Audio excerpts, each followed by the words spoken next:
ಇನ್ನು ಮೂಡಕ್ಕೆ ಸಂಬಂಧ ಸಿಎಂ ಸಿದ್ದರಾಮಯ್ಯನವರ ಪತ್ನಿ ಪಾರ್ವತಿ ಅವರಿಗೆ ನೋಟಿಸ್ ಅನ್ನು ನೀಡಲಾಗಿದೆ. ಈ ಮೂಲಕವಾಗಿ ಮಲ್ಲಿಕಾರ್ಜುನ ಸ್ವಾಮಿ ಭೂಮಾಲೀಕ ದೇವರಾಜ್ಗೂ ಕೂಡ ನೋಟಿಸ್ ಹೋಗಿದೆ. ಸಿಬಿಐ ಕೇಂದ್ರ ಗೃಹ ಇಲಾಖೆಗೂ ಕೂಡ ನ್ಯಾಯಾಲಯದಿಂದ ನೋಟಿಸ್ ಹೋಗಿದೆ. ಲೋಕಾಯುಕ್ತ ಪೊಲೀಸರಿಗೂ ಈಗ ನೋಟಿಸ್ ಅನ್ನ ಕೊಟ್ಟಿದೆ ಹೈಕೋರ್ಟ್. ಸಿಎಂ ಸಿದ್ದರಾಮಯ್ಯನವರಿಗೆ ಮತ್ತಷ್ಟು ಶಾಕ್ ಮೇಲೆ ಶಾಕ್ ಎದುರಾಗ್ತಿದೆ. ಸಿಎಂ ಸಿದ್ದರಾಮಯ್ಯನವರ ಪತ್ನಿ ಪಾರ್ವತಿ ಅವರಿಗೂ ಹೈಕೋರ್ಟ್ ನೋಟಿಸ್ ನೀಡುವುದರ ಮೂಲಕವಾಗಿ ಶಾಕ್ ಅನ್ನ ಕೊಟ್ಟಿದೆ. ಮೂಡ ಕೇಸ್ ಸಂಬಂಧ ಸಿದ್ದರಾಮಯ್ಯನವರ ಪತ್ನಿ ಪಾರ್ವತಿ ಜೊತೆಯಲ್ಲಿ ಮಲ್ಲಿಕಾರ್ಜುನ ಸ್ವಾಮಿ ಭೂಮಾಲೀಕ ದೇವರಾಜ್ಗೂ ಕೂಡ ನೋಟಿಸ್ ಹೋಗಿದೆ. ಮತ್ತೊಂದು ಕಡೆಯಲ್ಲಿ ಈಗಾಗಲೇ ನಿನ್ನೆ ಕೋರ್ಟಿನಲ್ಲಿ ವಿಚಾರಣೆಯಾದ ನಂತರ ಮೇ 7ನೇ ತಾರೀಕಿಗೆ ಡೈರೆಕ್ಷನ್ ಅನ್ನ ಕೊಡಲಾಗಿದೆ ಲೋಕಾಯುಕ್ತ ಅಧಿಕಾರಿಗಳಿಗೆ ವರದಿಯನ್ನ ಸಲ್ಲಿಸೋದಕ್ಕೆ. ಮೇ 7ನೇ ತಾರೀಕಿನಂದು ಮತ್ತೆ ವಿಚಾರಣೆ ಇದೆ ಕೋರ್ಟ್ನಲ್ಲಿ.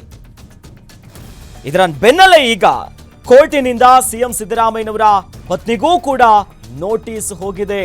ಮೂಡ ಕೇಸ್ನಲ್ಲಿ ಸಿಎಂ ಸಿದ್ದರಾಮಯ್ಯನವರಿಗೆ ಮತ್ತಷ್ಟು ಕಾನೂನು ಕುಣಿಕೆ ಇನ್ನಷ್ಟು ಬಿಗಿಯಾಗ್ತಿದೆ. ಆ ಮೂಲಕವಾಗಿ ಮತ್ತೆ ತೂಗು ಕತ್ತಿಯಂತೆ ಕಾಡ್ತಾ ಇದೆ ಮೂಡ ಪ್ರಕರಣ. ಈ ಪ್ರಕರಣಕ್ಕೆ ಸಂಬಂಧಪಟ್ಟಂತೆ ಈಗ ನೋಟಿಸ್ ಕೊಡುವುದರ ಮೂಲಕ ಶಾಕ್ ಎದುರಾಗಿದೆ. ಸಿದ್ದರಾಮಯ್ಯನವರ ಪತ್ನಿಗೆ ಹೈಕೋರ್ಟ್ ಇಂದ ನೋಟಿಸ್ ಬಂದಿದೆ. ಜೊತೆಯಲ್ಲಿ ಬಾಮೈದ ಮಲ್ಲಿಕಾರ್ಜುನ ಸ್ವಾಮಿ ಭೂಮಾಲೀಕ ದೇವರಾಜ್ಗೂ ಕೂಡ ನೋಟಿಸ್ ಹೋಗಿದೆ. ಇವರೆಲ್ಲರ ಮೇಲೂ ಕೂಡ ಈ ಪ್ರಕರಣದಲ್ಲಿ ಆರೋಪಗಳಿದೆ. ಆ ಸಂಬಂಧ ನೋಟಿಸ್ ಜಾರಿಯಾಗಿದೆ. ಸಿಬಿಐ ಕೇಂದ್ರ ಗೃಹ ಇಲಾಖೆಗೂ ಕೂಡ ನ್ಯಾಯಾಲಯದಿಂದ ಈ ಬಗ್ಗೆ ನೋಟಿಸ್ ಜಾರಿಯಾಗಿದೆ. ಜೊತೆಯಲ್ಲಿ ಮೈಸೂರಿನ ಲೋಕಾಯುಕ್ತ ಪೊಲೀಸರಿಗೂ ಕೂಡ ನೋಟಿಸ್ ಅನ್ನ ಕೊಟ್ಟಿದೆ ಹೈಕೋರ್ಟ್. ಆ ಮೂಲಕ ಮತ್ತಷ್ಟು ತೀವ್ರಗೊಳ್ತಾ ಇದೆ ಕಾನೂನು ಕುಣಿಕೆ ಸಿಎಂ ಸಿದ್ದರಾಮಯ್ಯನವರಿಗೆ. ಇಡೀ ರಾಜಕೀಯ ಜೀವನದಲ್ಲಿ ಈ ಪ್ರಕರಣ ಸಾಕಷ್ಟು ಕಾನೂನು ಹೋರಾಟಕ್ಕೆ ಸಾಕ್ಷಿಯಾಗಿತ್ತು. ಈಗ ಮತ್ತೆ ನೋಟಿಸ್ ಅನ್ನ ಕೊಟ್ಟಿದೆ ಹೈಕೋರ್ಟ್.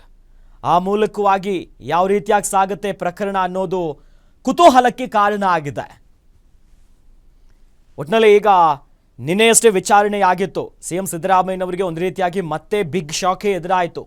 ಬಿ ರಿಪೋರ್ಟ್ ಅನ್ನ ಕೊಡಲಾಗಿತ್ತು. ಆ ಸಂಬಂಧ ಏನಾಗುತ್ತೆ ಅನ್ನೋದಿತ್ತು. ಬಟ್ ಈಗ ಮತ್ತೆ ಸಿದ್ದರಾಮಯ್ಯನವರ ಪತ್ನಿಗೂ ಕೂಡ ಹೈಕೋರ್ಟ್ ನೋಟಿಸ್ ಕೊಟ್ಟಿದೆ.